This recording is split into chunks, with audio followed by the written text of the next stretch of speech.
So I've mostly moved away from talking about manhwa as the places where you can read them are very strike happy, though I will say I never had an issue with webtoon, not sponsored.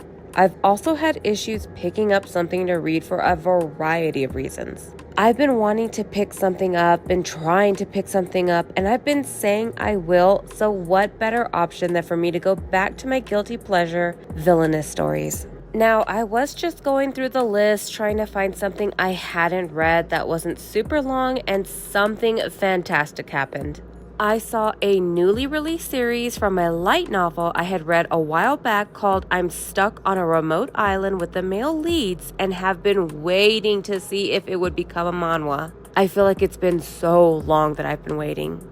Now, I will admit, I did not finish the light novel. What's actually kind of funny is where the manhwa currently is, as there is about 23 chapters right now, is pretty much what I remember reading. It has been a while, so I don't remember it that closely, but for the most part, it is following the story well, though there are some changes that I didn't care for, and I'll talk about those soon. Now, this is a new adaptation released last year, 2025, and at the time of reading, there were 24 chapters released. The light novel is complete. You can find it online by looking up the name. I will not be giving out links, but it is about 240 chapters, not including the side stories. There's really not too much to say about the story. The title pretty much tells you what's going on. I did enjoy the light novel, but I will admit, I did feel it dragged a little bit.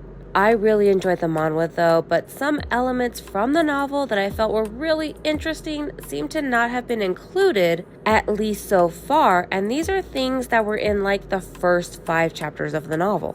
I'll get more into it here, so spoilers, but this does mostly follow the typical elements. Our main character transmigrates into the body of the character that is hated by the leads due to her selfish nature and ultimately dies. Rather than taking place in a school setting or fantasy kingdom, she wakes up on an island beach with one of the male leads, realizing she is at the very start of the novel. The other characters are scattered throughout the island, and there are several monsters that appear the farther they move in. Since the main character has read the novel, she knows that there are different items hidden throughout the island that can help them, but their only means of escape is a door that won't appear until a year later. She and the male lead are together the longest, really relying on each other, and she utilizes survival skills that she gained in her previous life to make it through the harsh terrain.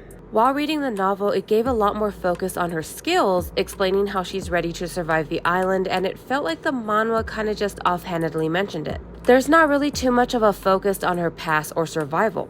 In the novel, she does state, "That's right, I was a Girl Scout captain instructor whose hobby was hardcore camping. After I became an instructor, I worked for a company that sold camping gear. I also enjoyed outdoor sports of all kinds, and there were times when I went on a trip to a tropical area and experienced a backcountry experience. At that time, I thought it was truly a spectacular life, but now it's nothing more than being stuck on a remote island. Still, maybe I have a higher chance of survival than the average person."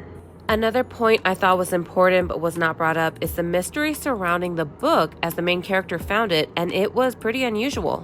As stated, although the novel is in the first-person point of view, such a phrase was clearly written in the introduction. It's a novel written by someone in handwriting, but it's strange that only those words are in a different font. In this day and age, I wondered who would write a book with their hands, and the description was very light and realistic as if it were an actual story. So, I read it more interestingly. All of this happened because I secretly picked up a novel that someone else left on the street. This is very quickly mentioned instead in the manhwa.